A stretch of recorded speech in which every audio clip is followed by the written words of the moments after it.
Digital Decay, Chapter 1, The Perfect Life. I believed myself happy once.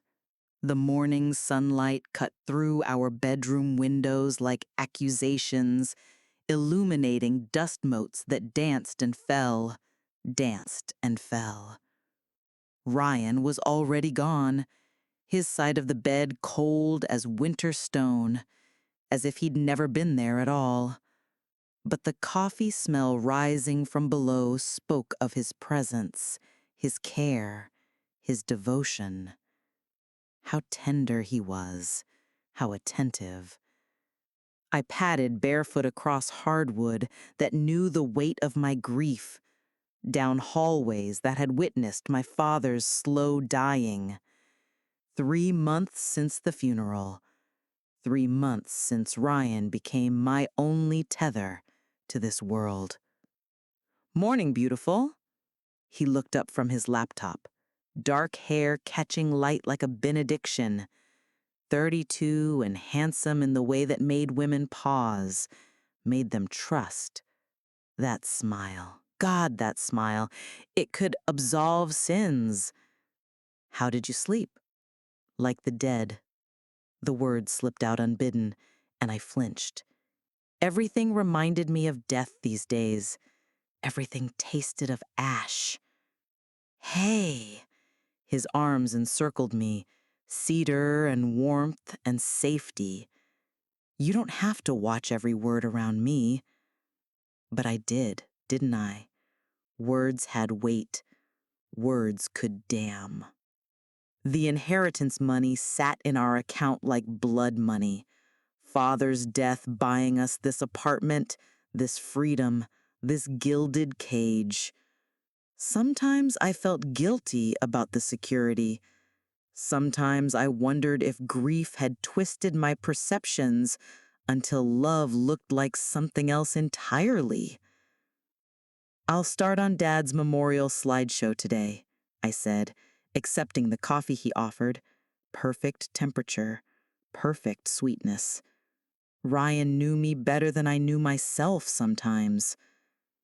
The coffee tasted slightly bitter that morning, but then everything tasted bitter now. Grief does that, turns honey to ash, sweetness to sorrow. In my office, Father's old study, where his ghost lingered in leather and cologne, I opened the photos. Christmas, just past. The last Christmas we'd share, though we didn't know it then. I remembered that moment perfectly. Carving turkey, Father laughing, warmth filling the kitchen, like light filling dark corners. But the photo showed something else, entirely. Father's face, twisted with disappointment. My own face in the window's reflection, glassy-eyed, slack-jawed, wrong. We looked like strangers wearing our faces, playing at happiness while some darker truth leaked through. Had grief damaged my memory so completely? Was I remembering what I wanted to remember instead of what actually happened? "Maya," Ryan's voice from the doorway, soft as prayer. "You've been quiet. These photos, they're not what I remember." He moved closer, always moving closer, always watching, always caring. "What do you mean?" "Dad wasn't upset that day. He was laughing." He studied the image with the patience of a confessor. "Maya, your dad was worried about you that day. You'd been having a difficult time and you'd taken medication that made you distant." Medication. I tried to remember taking anything, but the days around Christmas blurred together like watercolors in rain. "I don't remember taking medication." "Dr. Patterson said that's normal. Memory issues during grief."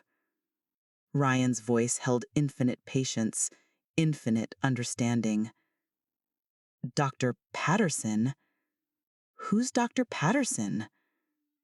The look that crossed Ryan's face, was it concern or something else?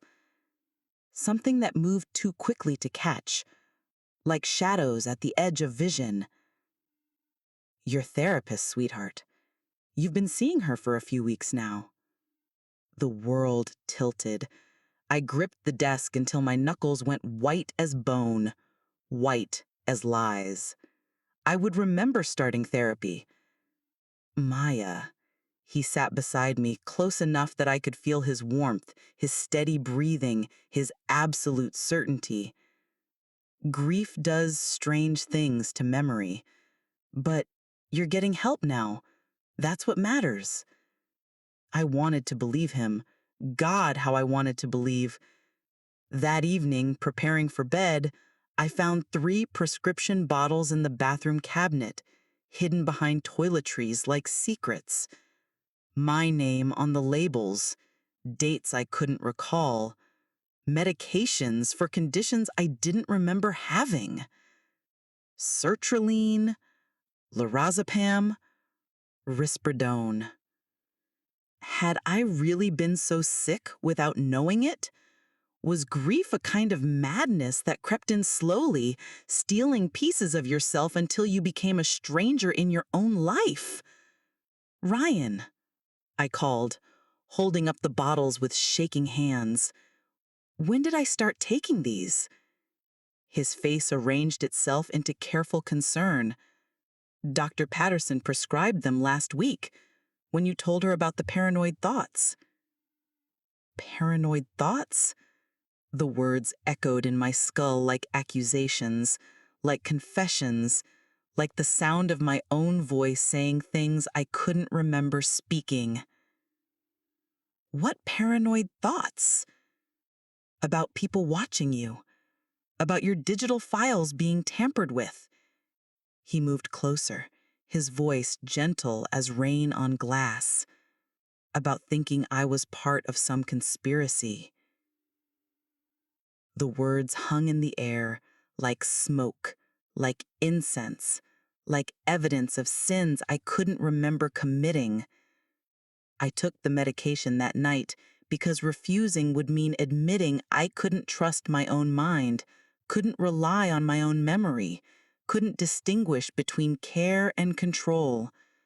The pills dissolved on my tongue like communion wafers, like promises, like the bitter taste of necessary surrender. But even as sleep pulled me down into medicated darkness, I wondered, was I being saved from madness? Or was madness being saved for me? In the morning, I would wake with metal on my tongue and gaps where yesterday should be. Chapter 2. First Fractures. The taste of copper pennies and forgotten sins filled my mouth when consciousness returned. 4:47 a.m., the clock proclaimed in blood-red numbers. Ryan slept beside me like a guard, like a protector, like someone keeping watch over my dreams. Or so I thought. When I reached across the mattress, my hand found only cold sheets, empty space. Had he been there when I fell asleep, or had I imagined his presence entirely? I padded to the bathroom and found evidence I couldn't explain. My toothbrush was wet, though I couldn't remember brushing my teeth. The hand towel hung wrong. I always folded it in thirds, but now it was merely draped over the bar. Small things, insignificant things, the sort of details that proved nothing except that my attention to minutia had become obsessive, paranoid, symptomatic.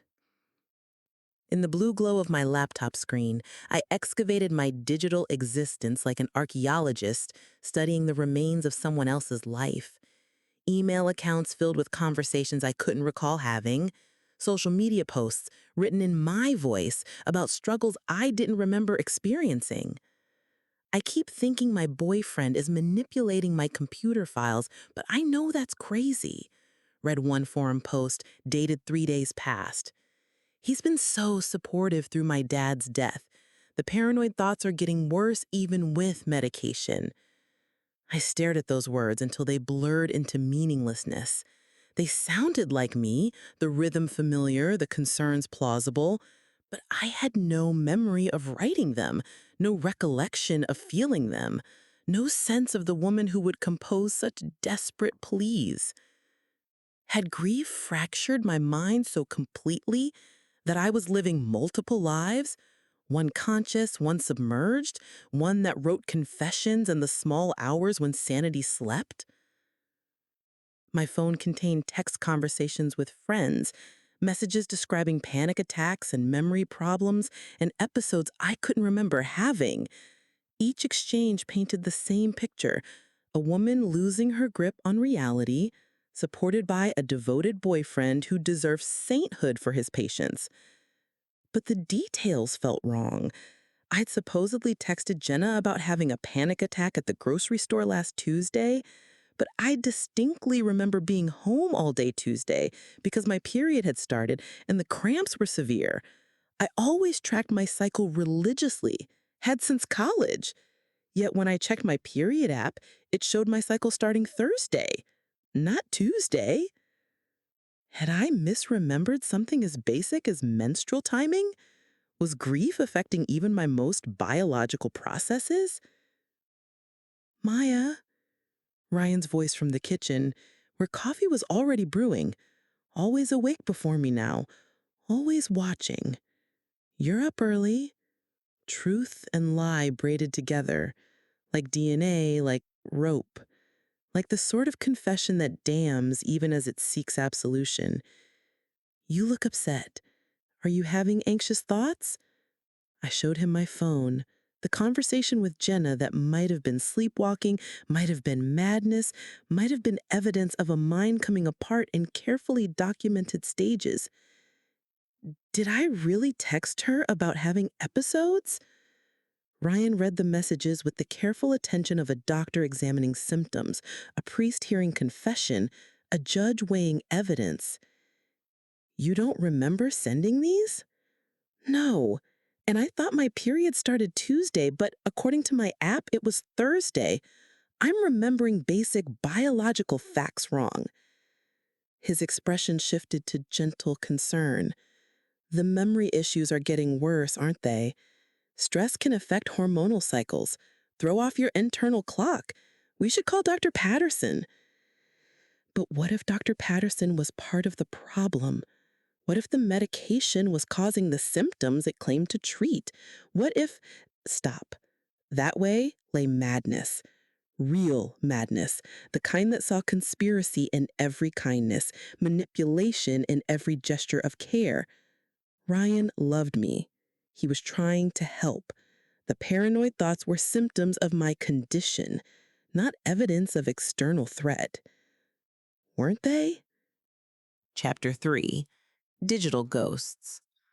I woke to the taste of copper pennies and forgotten sins, the digital clock swimming into focus, 4:47 a.m. Again, time itself seemed trapped in recursive loops, cosmic jokes played by a universe that found my suffering amusing. Ryan's breathing beside me carried the rhythm of genuine sleep, or the carefully controlled pattern of someone feigning unconsciousness. In the darkness, I could no longer tell the difference between authentic rest and performed peace. But when I checked the bedside table, his reading glasses were missing. Ryan always left his glasses on the nightstand, had for the entire 3 years we'd lived together. I was certain of this detail, had observed it thousands of times, yet there they were on the kitchen counter when I crept downstairs, next to his laptop. Had he been working late? Or was I misremembering another basic detail of our shared life? My laptop screen glowed like a confessional window, illuminating digital evidence of a life I might or might not be living. Forum posts written in my voice about paranoid episodes, social media updates chronicling a descent into madness that felt both foreign and familiar, like watching myself in a funhouse mirror. The searches in my browser history read like a map of psychological deterioration, signs of mental breakdown, grief-induced psychosis, how to know if you're losing your mind, all time-stamped in the witching hours when I should have been sleeping, when medication should have pulled me deep into dreamless darkness. But I slept well, didn't I? The heavy, artificial sleep of pharmaceutical intervention. So, who had been conducting research into insanity using my computer, my accounts, my digital identity? I found detailed posts on mental health forums, conversations with strangers about symptoms that sounded plausible, authentic, devastating. The paranoid thoughts are getting worse. I keep accusing my boyfriend of things he'd never do. He's been so patient, so understanding. Sometimes I think he's the only thing keeping me tethered to reality. The writing style was mine, the voice familiar, but I noticed something that made my breath catch. The post mentioned watching The Crown on Netflix to calm my anxiety. I'd never watched The Crown. I found British royal drama insufferably boring. It was such a small detail, but it felt wrong, like finding someone else's clothes in your closet. Or was I misremembering my own entertainment preferences? Had grief changed even my taste in television? Maya? His voice from the kitchen, where he was preparing coffee with the ritual precision of a priest conducting morning prayers. You're up early again. Couldn't sleep. The medication might need adjusting.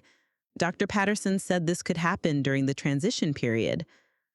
I wanted to ask him about The Crown, about whether I'd watched it recently, but the question felt too small, too paranoid. Instead, I mentioned finding his glasses in the wrong place. Ryan paused, coffee mug halfway to his lips. My glasses were on the nightstand when I went to bed. I must have gotten up for water and left them in the kitchen. But I would have heard him get up. I'd become a light sleeper since starting the medication, waking at every sound. Unless the pills made me sleep more deeply than I realized, made me unconscious enough that someone could move around the apartment without disturbing me. Ryan, these forum posts on my computer, do you think I wrote them during episodes? He examined the screen with careful attention, reading my supposed confessions like scripture, like evidence, like the sort of documentation that would matter if my competency were ever questioned. The timestamps show late night activity. You've been getting up without remembering, doing things while not fully conscious. Dr. Patterson warned us this might happen. Sleep writing, sleep confessing, sleep documenting my own psychological decline with the methodical precision as someone building a case against their own sanity. Have you witnessed these episodes? A few times. You seem awake but disconnected, like you're functioning on autopilot. In the morning, you never remember. I tried to imagine myself as sleepwalker, as unconscious actor in my own degradation. The image felt both impossible and entirely plausible. Grief was capable of such fractures, such strange manifestations of psychological distress. But the detail about the crown nagged at me. Such a specific preference to get wrong, even during an episode of dissociation. That afternoon, Ryan drove me to Dr. Patterson's office because I was apparently too unstable to drive myself. During the ride, I tested my memory against verifiable facts. The coffee shop on Pine Street had blue awnings, not green. The construction on 4th Avenue had been completed last month. The neighbor's dog was a golden retriever named Max. When we passed the coffee shop, I saw green awnings. When we drove down 4th Avenue, construction barriers still blocked 2 lanes. And when we returned home, I asked the neighbor about her dog. "Molly's doing great," she said, scratching behind the ears of what was clearly a chocolate lab mix. 3 verifiable details. All wrong. All incorrect in my supposedly reliable memory. If I couldn't trust myself about basic environmental facts, how could I trust my perceptions about more complex concerns like digital manipulation or systematic gaslighting? The medication that night tasted more bitter than usual, dissolved more slowly on my tongue, left a metallic residue that lingered like guilt, like secrets, like the taste of necessary surrender to forces beyond my understanding or control. And in the morning, I would wake with even less confidence in my own perceptions, even more evidence that Maya Chen's mind had become an unreliable witness to its own existence. Chapter 4, Family Secrets. Dr. Patterson's office felt different this time, more like a courtroom than a sanctuary. Shadows moving across institutional carpet, secrets deciding whether to reveal themselves. The afternoon light carried weight, approaching judgment, final verdicts, conclusions that could not be appealed. I need to ask you about my mother, I said, the words falling between us, stones into dark water. Her pen paused above my file, my life reduced to symptoms and observations, evidence of inherited dysfunction carefully documented for future reference. What about your mother? You mentioned she had similar symptoms before her death, paranoid thoughts about financial manipulation. Dr. Patterson consulted notes I couldn't see, records of conversations I couldn't remember having. But something felt wrong about her response time, too quick, as if she'd been expecting this question, had prepared an answer. According to your family history, yes, your mother experienced severe anxiety and paranoid ideation in the months before her accident. Accident. The word carried quotation marks invisible but undeniable, the sort of euphemism that protected survivors from unbearable truths. But you said paranoid ideation. What if she wasn't paranoid? What if someone really was manipulating her finances? Maya, this is exactly what concerns me. You're taking your mother's mental health history and using it to support your own paranoid thinking. But I was remembering fragments now, conversations overheard as a child, whispered phone calls, my father's careful explanations that never quite explained anything. How much of my mother's madness had been real illness? How much had been inconvenient awareness dressed up as insanity? How did my mother die exactly? The silence stretched, a held breath, a prayer interrupted, truth approaching too closely to comfortable distance. She crashed her car on a road she'd driven hundreds of times. Perfect weather, no mechanical failure. The investigation concluded she was experiencing severe psychological distress. Did she kill herself? The official determination was accidental death, but Dr. Patterson's professional composure cracked slightly, revealing something human beneath the clinical facade. There were financial irregularities discovered after her death, insurance policies that had been changed without her knowledge, bank accounts that showed unusual activity. The words hit, recognition, inherited memory, the weight of patterns repeating through generations of inconvenient women. Who had access to her accounts? She'd been seeing a financial advisor, someone recommended by her therapist, someone your father had never met. I felt pieces clicking into place, puzzle fragments, evidence that the sort of truth that arrives too late to save the people who needed it most. But then Dr. Patterson showed me a document from my file, my own handwriting, apparently from our second session, describing paranoid thoughts about Ryan controlling my finances. I stared at the words, written in my distinctive left-handed script, expressing concerns I couldn't remember having. Had I written this? The handwriting looked authentic, but the content felt foreign. Or was I misremembering even basic aspects of my writing style? I I think so, but the handwriting looks slightly different. Stress can affect fine motor control, penmanship. It's not uncommon for handwriting to change during psychological episodes. That evening, I called Aunt Sarah while Ryan was at the store, his absence feeling both coincidental and calculated. Freedom offered only when it served purposes I couldn't quite grasp. Maya, sweetheart, her voice carried warmth, edged with worry, love complicated by fear of inherited madness. How are you feeling? I need to ask you about Mom's death. The pause lasted long enough for me to count heartbeats, to measure the weight of family secrets, to understand that some truths were too dangerous to speak even decades after burial. What about it, honey? Was Mom really paranoid, or was someone actually manipulating her finances? Maya. Aunt Sarah's voice carried the careful tone of someone navigating between honesty and protection. Your mother was troubled in her final months, but there were things about her death that never made sense. What kinds of things?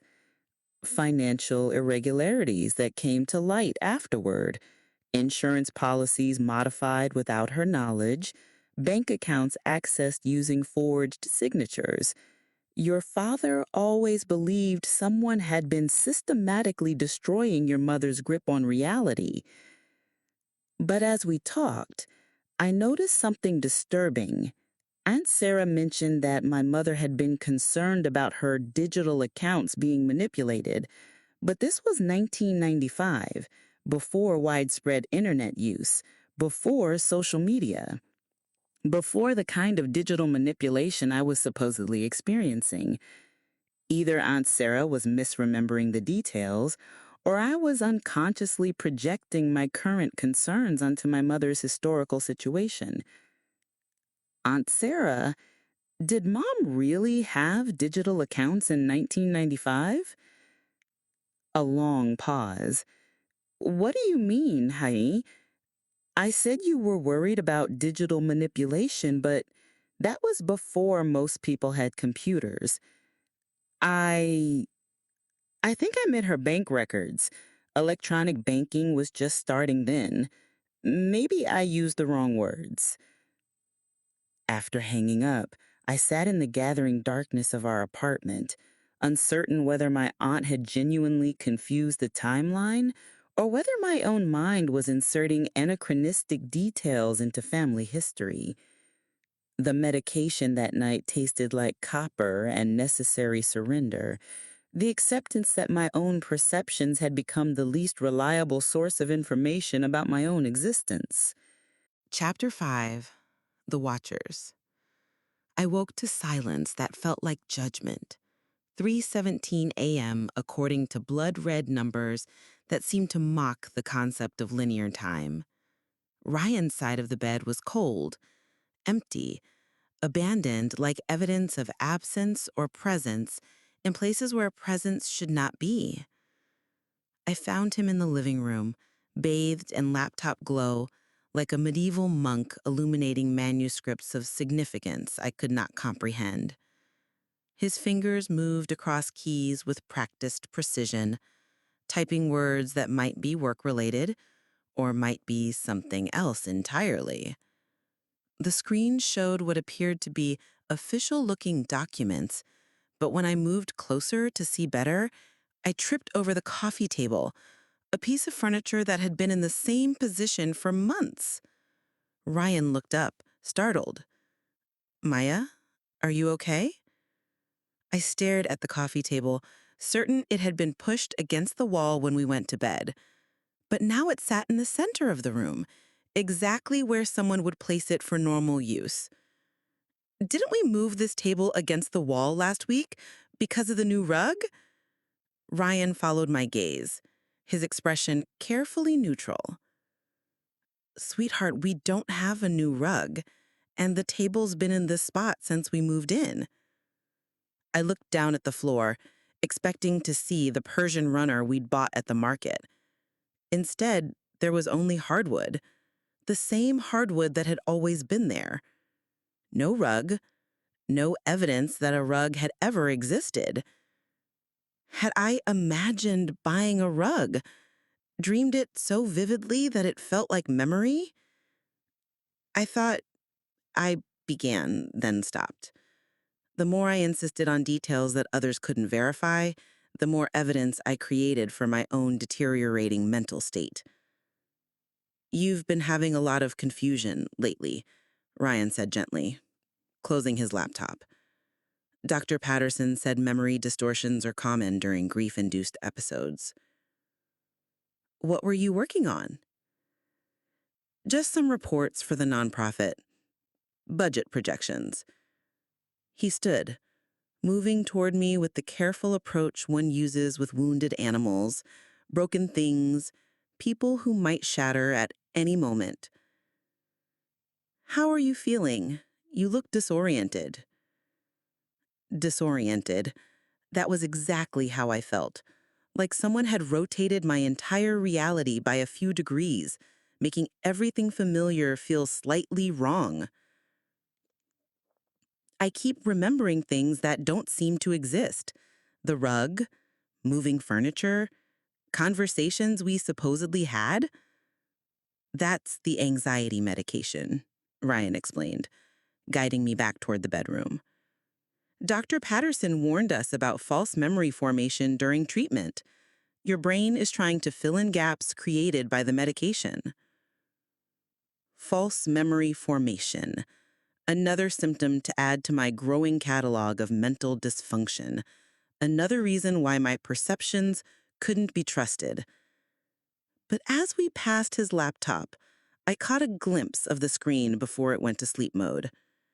Instead of budget projections, I saw what looked like medical forms, legal documents, official paperwork filled with text too small to read clearly.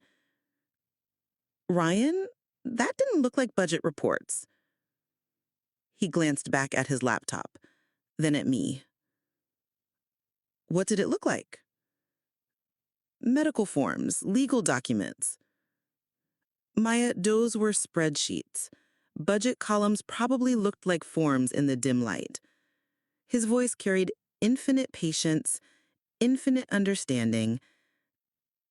This is exactly what Dr. Patterson is concerned about, misperceiving ordinary things as evidence of something sinister.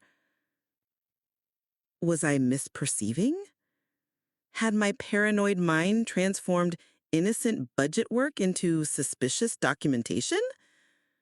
The medication was supposed to help with these distortions, but sometimes it felt like the pills made everything more confusing, not less.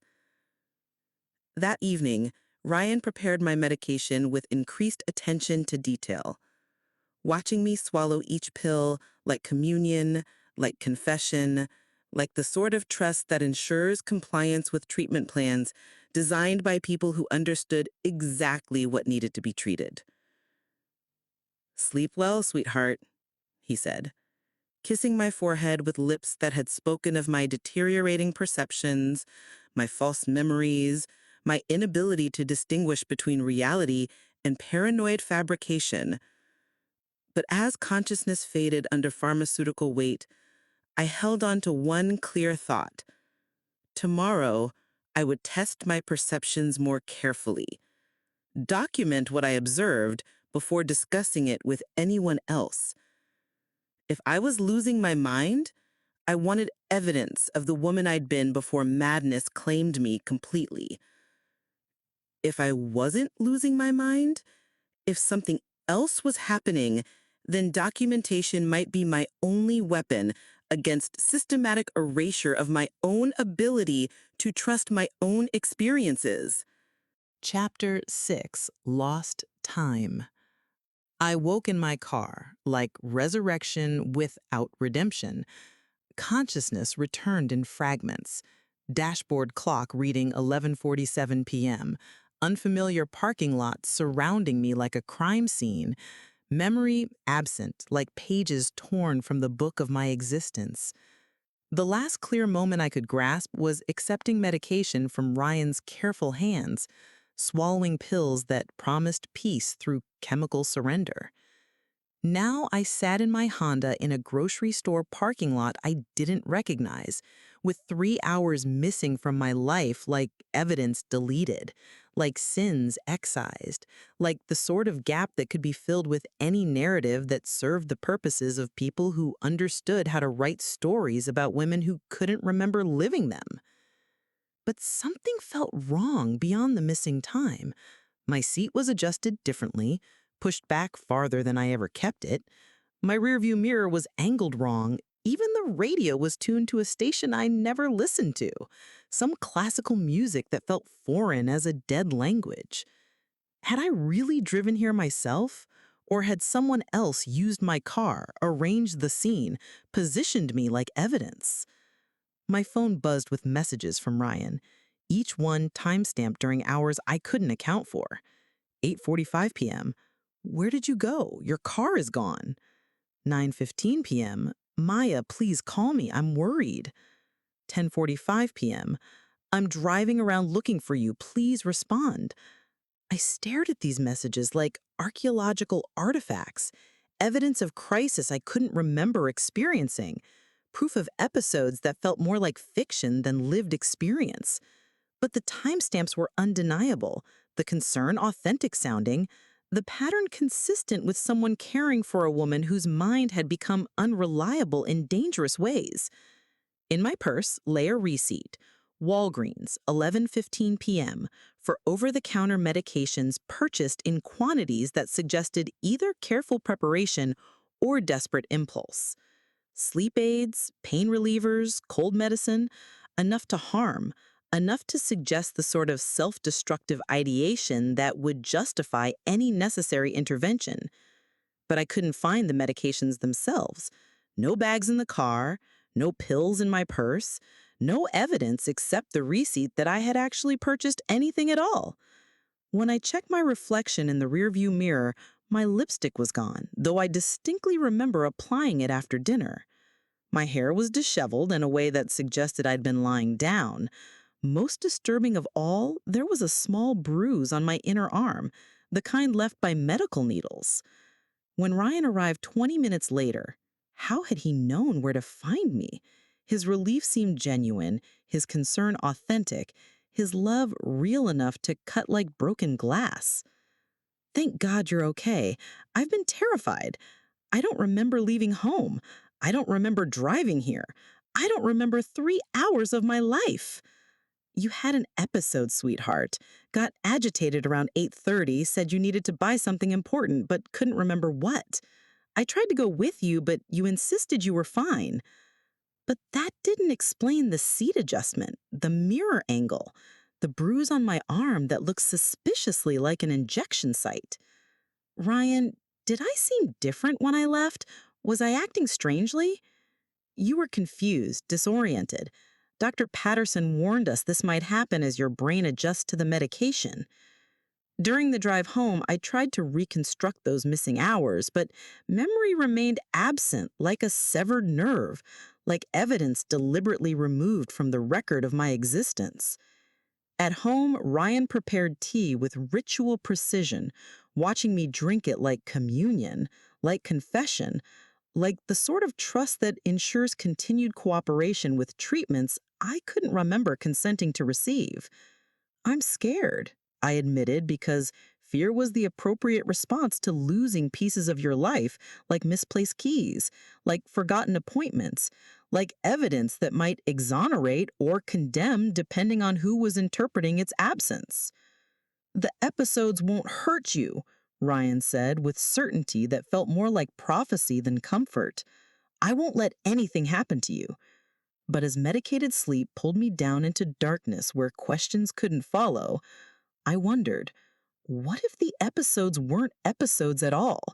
What if they were something else? Interludes when I was unconscious but mobile, manipulated but responsive, positioned like evidence in someone else's case. The bruise on my arm throbbed like a heartbeat, like memory trying to surface, like proof that something had been done to me during those missing hours, something I would never be allowed to remember. Chapter 8. The Intervention. Dr. Patterson's office had become a courtroom where verdicts were rendered by people who would never serve the sentences they imposed.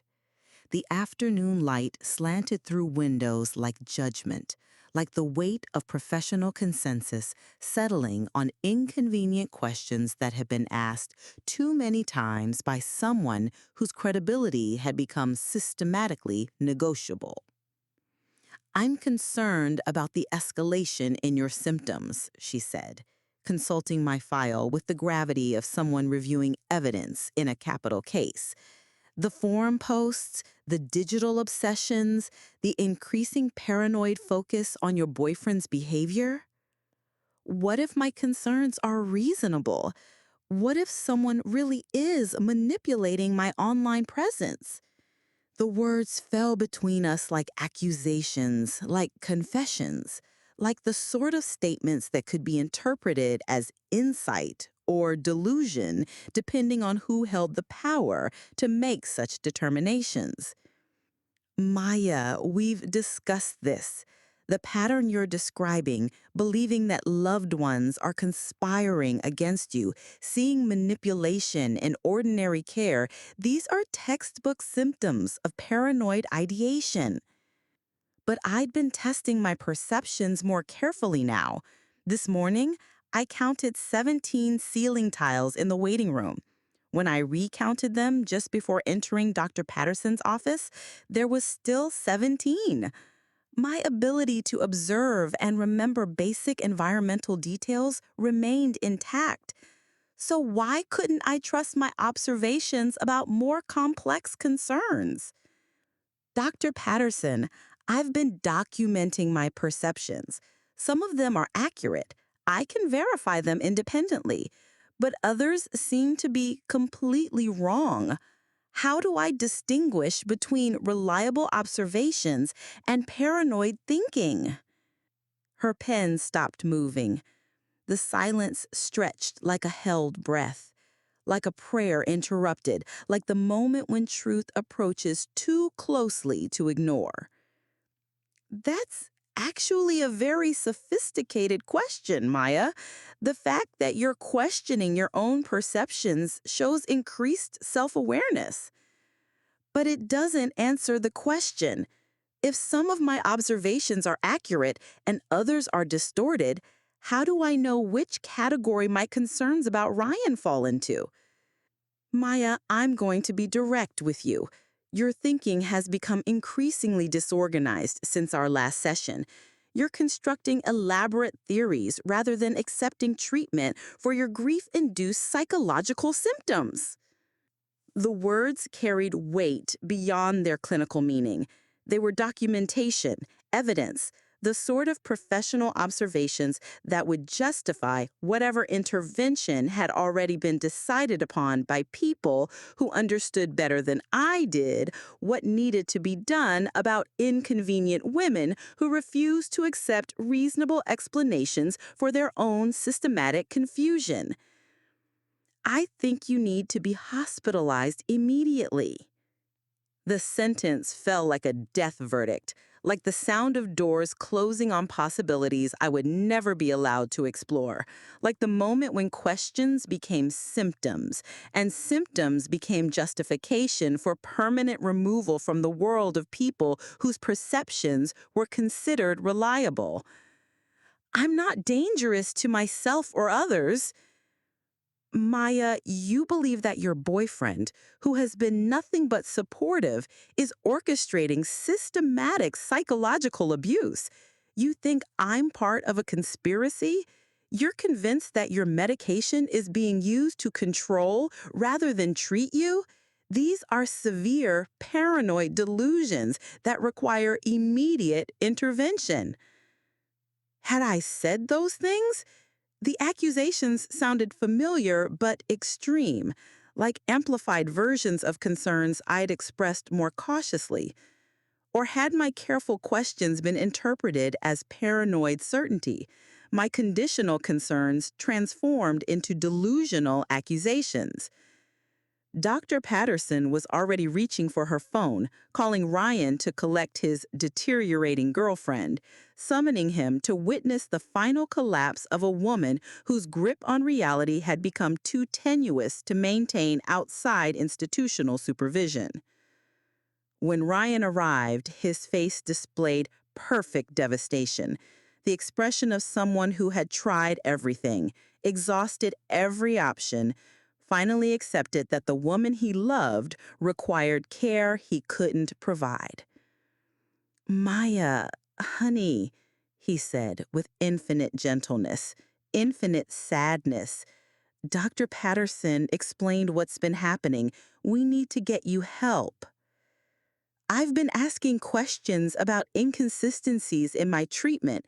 That's not a psychiatric emergency. You've been constructing conspiracy theories that involve everyone who cares about you. You think I'm manipulating your digital accounts, that Dr. Patterson is lying to you, that your own perceptions are being systematically altered. His voice carried the weight of exhausted patience, limitless understanding. Maya, you need help that we can't provide anymore. But had I actually made those specific accusations, or were my questions being reframed as paranoid certainty? The distinction felt crucial, but I could no longer trust my own memory of what I'd said or how I'd said it. The system closed around me like water over a drowning woman, like institutional certainty flowing into spaces where doubt had briefly flourished. The ambulance ride to Pacific View Hospital felt like a funeral procession, like evidence of love's final failure when confronted with madness too severe for outpatient management. At the hospital intake desk, I heard someone dictating my case summary. 32-year-old female with acute paranoid ideation following father's death. Patient believes romantic partner is systematically manipulating her digital identity, administering medication without consent, coordinating with medical professionals to manufacture evidence of mental illness. Complete loss of insight regarding symptoms. Voluntary commitment recommended by treating psychiatrist. The words followed me into Ward 7 like an epitaph, like the final chapter in a story that had been written by people other than the one who lived it, like evidence of institutional wisdom confronting individual delusion. And perhaps that's exactly what it was. Chapter 9: Professional Help. Pacific View Hospital squatted against Seattle's gray sky like a monument to necessary surrenders, like a temple where broken minds came to confess the sin of inconvenient awareness. Ward 7 stretched before me like a corridor between sanity and whatever lay beyond it. Locked doors, reinforced windows, the institutional smell of disinfectant and carefully managed despair. The intake process felt like bureaucratic sacrament, forms documenting my decline, medication schedules ensuring compliance, rules designed to contain rather than heal. They confiscated my phone, my laptop, my connection to any world where my version of events might find sympathetic hearing. Maya Chin. The intake nurse spoke with professional kindness edged by the sort of pity reserved for people whose families had run out of options. I'm Jennifer. Let's get you settled. My room was institutional honesty. Narrow bed, small window that revealed nothing but gray sky, walls that had witnessed the final surrenders of women whose stories had been rewritten by people with the authority to determine which versions of reality would be preserved in official records. Dinner's in an hour, Jennifer explained, handing me a schedule printed on paper thick enough to prevent self-harm. Dr. Webb will see you tomorrow morning for initial evaluation. Dr. Webb, another name to add to the growing roster of professionals who would determine whether my concerns were symptoms or legitimate observations, whether my questions represented paranoid thinking or reasonable responses to systematic manipulation. The dining hall felt like a cafeteria for the systematically discredited, women of various ages sitting at institutional tables, eating institutional food, discussing institutional concerns with the careful awareness of people who understood that every word might be documented as evidence of improvement or deterioration. I found a seat near a woman who looked both intelligent and defeated, the sort of expression that comes from having your reality professionally reclassified as symptoms. New arrival? She asked quietly. Maya Chen, just admitted today. Sarah Martinez, 6 weeks here and counting. She lowered her voice to conversation level. What brought you to our exclusive resort? I studied her face, looking for signs that would help me determine whether she was genuinely mad, genuinely victimized, or simply another woman whose inconvenient questions had been pathologized into institutional problems requiring permanent solutions. They say I'm having paranoid delusions about my boyfriend. I say they might be right about everything except the delusion part. Recognition flickered in her eyes like shared understanding, like the look that passes between people who've lived through experiences that cannot be explained to those who have not. Dr. Webb runs group sessions, calls it alternative perspectives therapy. Might be worth attending. That evening, I lay in my narrow hospital bed listening to the sounds of other women who had made similar mistakes, who had asked similar questions, who had discovered too late that some truths were too dangerous to speak and some realities too threatening to acknowledge. The medication they brought in small paper cups was stronger than what I'd been taking at home. Pills that promised deeper compliance, more complete chemical surrender to professional judgment about what needed to be done about minds that questioned their own systematic management. I swallowed them because refusing would be documented as evidence of non-cooperation, would justify more aggressive interventions, would prove that Maya Chen was too dangerous to herself to be trusted with basic decisions about her own treatment. But as pharmaceutical darkness pulled me toward unconsciousness, I wondered, were these medications treating real symptoms or creating the confusion necessary to maintain whatever fiction had brought me here? Whether I was being cured of madness or whether madness was being carefully cultivated to serve purposes I would never be allowed to understand. In dreams, I wandered through corridors that might have been hospital hallways or chambers of my own fractured consciousness, searching for evidence that would prove my sanity or confirm my delusion, finding only mirrors that reflected images I couldn't trust and voices that spoke truths I couldn't verify. Chapter 10, Ward 7. The first group therapy session felt like a theater performance where everyone had forgotten their lines. We sat in a circle of institutional chairs while Dr. Webb, a man whose tired eyes suggested too many years of witnessing human wreckage, guided us through discussions about alternative perspectives on mental health. His approach was carefully neutral, professional distance maintained like a protective barrier between therapeutic obligation and personal opinion.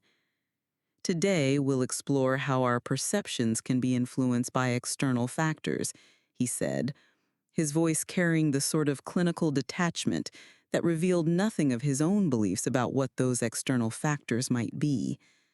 A woman across from me raised her hand tentatively. I recognized her from dinner the night before. Sarah Martinez, the woman who'd suggested I attend these sessions. Dr. Webb, what if the external factors are real? What if we're not imagining them? That's an interesting question, Sarah, he replied with professional neutrality. How would one distinguish between real external influences and the perception of external influences created by internal psychological processes? I watched Sarah as she spoke, saw something in her expression that felt familiar as my own reflection. The way she chose words carefully, testing each phrase for potential misinterpretation. The way she held herself like someone who would learn that being too certain about anything could be used as evidence against her. "I suppose," she said slowly, "you'd need evidence that other people could verify it. But what if those other people have reasons not to verify it? That's where the challenge lies, isn't it? When we begin to question the motivations of the very people who might be able to help us distinguish between reality and perception." A third woman, Beth, I learned later, spoke up quietly. "I've been having dreams where I'm doing things I don't remember doing when I'm awake. Shopping, driving, having conversations. But they feel too real to be dreams." Dr. Webb nodded with professional interest. "That's not uncommon. The boundary between sleep and waking states can become blurred during periods of psychological stress, especially when complicated by medication." "But what if they're not dreams?" Sarah asked. "What if we're doing things we can't remember because we're not fully conscious when we're doing them?" I felt my pulse quicken. The lost time episodes, the 3 hours I couldn't account for, the purchases I had apparently made while unconscious enough to have no memory of making them. That would be a form of disassociation, Dr. Webb replied with clinical precision. The mind protecting itself from experiences too traumatic to process consciously. Or, Sarah continued carefully, it could be something else. External intervention that creates the appearance of disassociation while actually being, she paused, choosing words like stepping stones across dangerous water, something that requires unconsciousness for implementation. The room fell silent except for the scratching of Dr. Webb's pen against paper. I wondered what he was writing, whether Sarah's questions were being documented as therapeutic breakthrough or evidence of persistent paranoid ideation. "I wake up with the taste of metal in my mouth," Beth offered quietly, "like I've been sucking on pennies, but only on nights when I have the realistic dreams." Sarah and I exchanged glances. I'd never mentioned the copper penny taste to anyone, had assumed it was some side effect of medication that everyone experienced, but no one discussed. "That could be a side effect of certain medications," Dr. Webb said with professional caution, "or it could be related to dental work, acid reflux, any number of common medical causes. Or," Sarah said, "it could be the taste that certain substances leave behind, substances that would need to be administered without the patient's knowledge." Dr. Webb set down his pen and looked at each of us in turn. The silence that followed felt weighted with implications too dangerous to speak directly. "What I find interesting is how you're all describing similar experiences. That could suggest a shared delusion reinforced by group interaction. Or it could suggest that you're all responding to similar external circumstances. Which do you think it is?" I asked. "I think," Dr. Webb replied with careful neutrality, "the distinction might not be less important than learning to function regardless of which explanation is accurate." After group, Sarah found me in the common room staring at television programs I couldn't follow, trying to distinguish between entertainment and reality in a world where both seemed equally implausible. "He doesn't commit to anything, does he?" she said, settling beside me. "Dr. Webb? He says he can't tell the difference between real paranoia and justified suspicion. Because maybe there isn't one. Maybe that's the point." Sarah's voice carried the weight of someone who'd had weeks to consider these questions. What if we really are mentally ill? And what if that illness makes us perfect targets for people who understand how to exploit damaged minds? The possibility hit like revelation, like the sort of truth that explained everything while solving nothing. "You mean we could be both genuinely mad and genuinely victimized? You mean maybe sanity is a luxury that people like us can't afford? Maybe questioning reality is both a symptom of illness and a reasonable response to systematic abuse? Maybe the distinction only matters to people who aren't living it." Over the following days, I observed the careful choreography of institutional routine, medication administered with precise timing, therapy sessions scheduled to prevent too much unsupervised interaction between patients with similar symptoms, and documentation that turned every observation into evidence of improvement or deterioration. Sarah and I found ourselves drawn together by shared confusion, mutual uncertainty about our own perceptions, but I noticed that our conversations were becoming more monitored, our interactions more carefully observed by staff members who documented everything with professional attention. "They're going to separate us," Sarah said during our fourth group session. "Why?" "Because group reinforcement of delusional thinking is contraindicated for recovery. Because we're enabling each other's paranoid symptoms instead of supporting each other's acceptance of treatment." She was right. I could see it in Dr. Webb's increasingly careful documentation, in the way staff members observed our interactions, in the subtle shift towards individual rather than group therapeutic focus. "How long do you think we have?" I asked. "Not long. Maybe days before they recommend different treatment approaches for each of us." That night, they brought me medication in small paper cups, pills that promised deeper peace through chemical compliance, pharmaceutical surrender to professional judgment about what needed to be done about minds that asked too many inconvenient questions. I swallowed them because refusing would be evidence of non-cooperation, would justify more aggressive interventions, would prove that Maya Chen was too dangerous to herself to be trusted with basic decisions about her own treatment. But as the medication pulled me towards unconsciousness, I held on to one fragmented thought. Tomorrow, when they began implementing new treatment plans designed to address our mutual reinforcement of each other's paranoid ideation, that understanding would become just another symptom of the very condition it was meant to expose. The perfect crime wasn't hiding the evidence. The perfect crime was ensuring that the people most capable of recognizing the evidence were the people least capable of providing credible testimony about its existence. They separated us the following week. "Individual therapy will be more beneficial at this stage of your treatment," the staff psychiatrist explained during my evaluation. "Group sessions can sometimes reinforce paranoid thinking rather than helping patients develop more realistic perspectives on their situations." I was moved to a different wing of Ward 7, away from Sarah and Beth, away from the women who had made my questions feel less symptoms and more like reasonable responses to unreasonable circumstances. The isolation was presented as therapeutic intervention, personalized care designed to address my specific needs without the distraction of other patients' symptoms. Sarah was transferred to a long-term facility better equipped to address her particular symptom pattern. Beth was discharged to family care after showing significant improvement once separated from group reinforcement of paranoid ideation.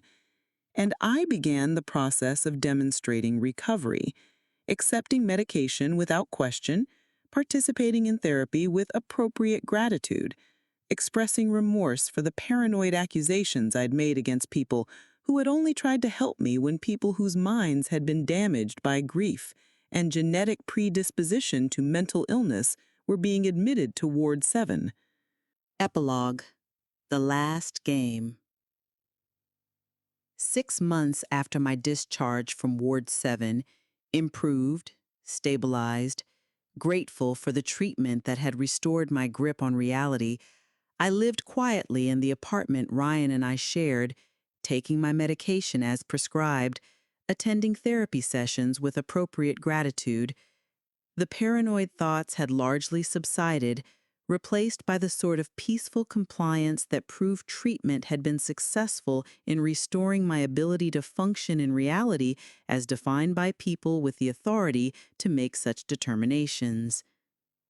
But sometimes, late at night when the medication's effects were lightest, I would find myself searching online for news of women who had died under suspicious circumstances, apparent suicides that followed documented mental health crises, tragic endings that surprised no one who had witnessed the careful progression of inherited madness. I told myself this was residual curiosity, normal interest in stories that resonated with my own experience of systematic questioning followed by institutional resolution. Dr. Patterson would have called it evidence that complete recovery required ongoing vigilance against paranoid thinking. But I found them anyway. Obituaries of women who had died too conveniently, too quietly, too completely for their deaths to leave ripples in the lives of people who had benefited from your absence. Each death was explained by a history of mental illness, family predisposition to depression, the sort of tragic but predictable outcome that warranted sympathy rather than investigation. And sometimes, buried in the details, I would find familiar patterns. Financial advisors who had managed the affairs of women whose grip on reality had become unreliable. Therapists who had treated multiple patients with similar presentations and similar outcomes. Partners who had shown extraordinary dedication to women whose minds had betrayed them in ways that required professional intervention. The pattern was there for anyone who wanted to see it. But wanting to see patterns where none existed was itself a symptom of the very condition that made such observations unreliable. The perfect trap. Evidence that could never be trusted because the people most capable of recognizing it were the people least capable of providing credible testimony about its existence. One evening, as I prepared dinner in our kitchen, a domestic scene of recovery and stability, Ryan announced that he'd been asked to volunteer with a grief counseling program. "There's a woman named Sarah Walsh," he said, chopping vegetables with practiced precision. "She recently lost her mother and is having trouble coping. The coordinator thought my experience helping you through your difficulties might be valuable." I felt something cold settle in my chest, like recognition, like inherited memory, like the weight of patterns repeating through generations of inconvenient women. I said, "That's very kind of you," because appropriate responses were required, because questioning Ryan's humanitarian impulses would be evidence of residual paranoid thinking. "She's been having some confusion about her financial accounts, thinks someone might be manipulating her records. Classic grief-induced paranoia, apparently."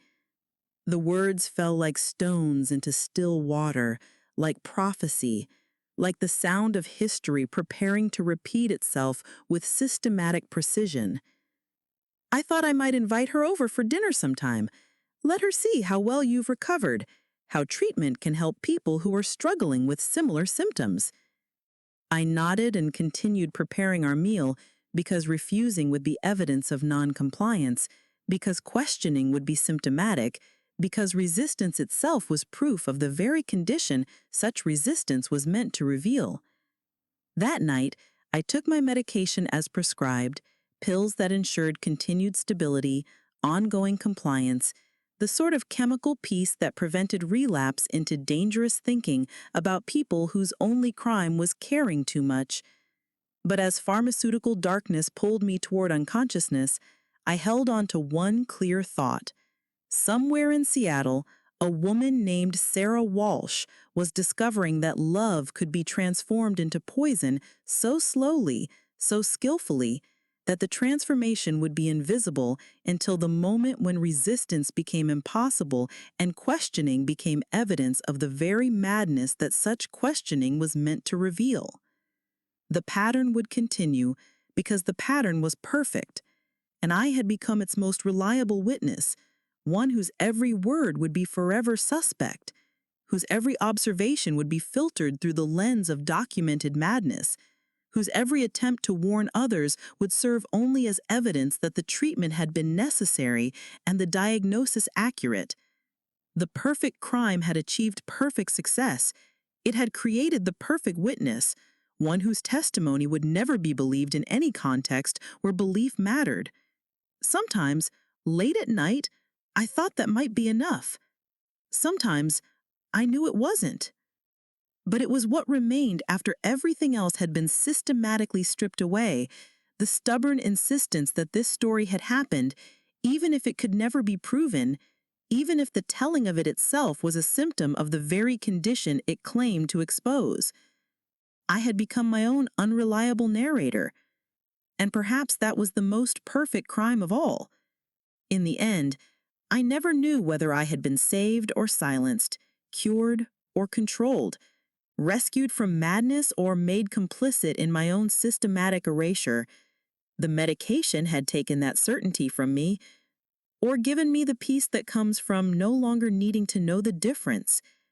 I lived quietly now, taking my pills as prescribed, attending therapy with appropriate gratitude, maintaining the sort of stable life that proved treatment had been successful. And somewhere in Seattle, a woman named Sarah Walsh was learning to trust a man who understood exactly how to turn love into poison, care into control, devotion into the sort of systematic destruction that left no evidence except the easily dismissed testimony of women whose minds have been classified as unreliable witnesses to their own systematic erasure. The perfect crime continued, and perhaps that was the most terrifying truth of all. The end.